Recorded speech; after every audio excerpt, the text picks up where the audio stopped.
പിന്നെ വളരെയധികം ശിഷ്യകളും വളരെയധികം ശിഷ്യന്മാരും ഒക്കെ ടീച്ചർക്ക് ഉണ്ടായിട്ടുണ്ട്. പക്ഷേ അവരിൽ ടീച്ചറുടെ മനസ്സിൽ എന്നും നിറഞ്ഞു നിൽക്കുന്ന ഏതെങ്കിലും ശിഷ്യനോ ശിഷ്യയോ അല്ലെങ്കിൽ ഒരിക്കലും മറക്കാനാവാത്ത ഏതെങ്കിലും സംഭവം ഈ ദീർഘമായ അധ്യാപക ജീവിതത്തിൽ? ഒരുപാട് ശിഷ്യരുണ്ട്. അങ്ങനെ പറഞ്ഞു വന്നാലോ അത് അറ്റമില്ലാത്ത വിധത്തിൽ അത്രയും ശിഷ്യര്. ആദ്യകാലത്തെ ശിഷ്യരിൽ ഒരാൾ ആണ് മദ്രാസ് ഗവൺമെൻറ്റിൽ പിന്നെ ചീഫ് സെക്രട്ടറി പദത്തിൽ എത്താമായിരുന്ന, പക്ഷേ ഇലക്ട്രിസിറ്റി ബോർഡ് ചെയർമാനായി പിന്നെ റിട്ടയർ ചെയ്ത ബി വിജയരാഘവൻ എന്നുപേരായിട്ടുള്ളൊരു വിദ്യാർത്ഥി. ഒരു ജീനിയസ് ആയിരുന്നു അദ്ദേഹം. അപ്പോൾ ആ വിദ്യാർത്ഥി പഠിക്കുന്ന കാലത്ത് ഞാൻ വിക്ടോറിയ കോളേജിൽ അധ്യാപികയാണ്. അപ്പോൾ അദ്ദേഹത്തിന് എന്നോട് വലിയൊരു എന്തോ ഒരു സാധാരണ ഗുരുനാഥരോട് തോന്നുന്നതിനേക്കാൾ കുറച്ച് കവിഞ്ഞ ഒരു ആദരം ഉണ്ടായിരുന്നു. ആ കുട്ടി പോകുമ്പോൾ എനിക്ക് ഉപനിഷത്തുക്കളെ കുറിച്ചുള്ളൊരു പഠനഗ്രന്ഥം കൊണ്ടുവന്നൊരു ഉപഹാരമായിട്ട് സമർപ്പിക്കുക വരെ ഉണ്ടായി. അപ്പോൾ സ്വാഭാവികമായി ഞാൻ ഈ ഉപനിഷത്തുക്കളെ കുറിച്ച് പഠിക്കാനുള്ള ഇടവന്നത് വിജയരാഘവൻ ഈ പുസ്തകം വിമൻ ഇൻ വേദിക് ഏജ് എന്നാണ് പുസ്തകത്തിന്റെ പേര്. ശകുന്തള റാവു ശാസ്ത്രി എന്നൊരു സ്ത്രീ എഴുതിയ പുസ്തകം തന്നെയാണ്.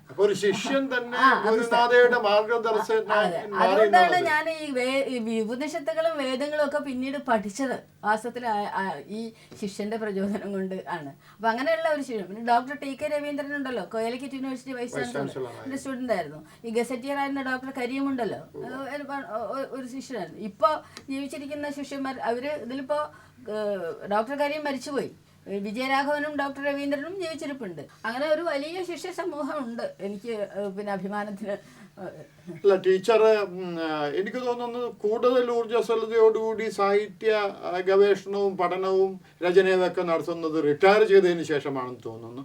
പക്ഷെ റിട്ടയർ ചെയ്തതിന് ശേഷം ചില ജീവിത സാഹചര്യങ്ങൾ ഏറെ പ്രശ്നങ്ങൾ ടീച്ചർക്ക് സൃഷ്ടിച്ചിട്ടും അതിനെയൊക്കെ അതിജീവിച്ചുകൊണ്ട് ഈ സാഹിത്യ പഠനം ഗവേഷണം നടത്താൻ കഴിയുന്നത് എന്തുകൊണ്ടാണ്? എന്താണ് ആ ജീവിത പ്രശ്നങ്ങൾ? റിട്ടയർ ചെയ്യുന്നത് വരെ കോളേജിൽ പഠിപ്പിക്കുന്ന ആളാണല്ലോ. അപ്പോൾ ഒന്നാമത്തെ കൃത്യം അതാണെന്നുള്ളത് കൊണ്ട് ഒരുപാട് സമയം അധ്യാപനത്തിന് വേണ്ടി പോവും. പിന്നെ രാത്രിയാണ് എഴുതിയിരുന്നത്, എങ്കിലും അന്ന് ധാരാളം എഴുതിയിരുന്നു, അന്ന് പുസ്തകങ്ങൾ പ്രസിദ്ധപ്പെടുത്തിയിട്ടുണ്ട്. റിട്ടയർ ചെയ്തതിന് ശേഷം പിന്നെ ഈ അധ്യാപനത്തിൻ്റെ ചുമതല ഇല്ലാണ്ടായപ്പോൾ ആ സമയം കൂടി കിട്ടി. അതുകൊണ്ടാണ് കൂടുതൽ പുസ്തകങ്ങൾ എഴുതാൻ തുടങ്ങിയത്. അടുത്ത കാലത്ത് ഈ കഴിഞ്ഞൊരു 10 കൊല്ലമായിട്ട് വേറെ തരത്തിൽ പല ഗാർഹികമായിട്ടുള്ള വിഷമങ്ങളൊക്കെ ഉണ്ടെങ്കിലും ആ വിഷമങ്ങളിൽ നിന്ന് ഒരു പലായനം, അതിൽ നിന്നൊരു എസ്കേപ്പ് എന്നുള്ള നിലയ്ക്ക് ധാരാളം പുസ്തകങ്ങൾ വായിക്കലും എഴുതലും ഒക്കെ പിന്നെയും തുടർന്നു. അല്ല, ഗാർഹിക പ്രശ്നങ്ങൾ എന്ന് പറയുന്നത് ഭർത്താവിന്റെ അകാലത്തിൽ ഉള്ള വേർപാടാണോ മറ്റെന്തെങ്കിലും?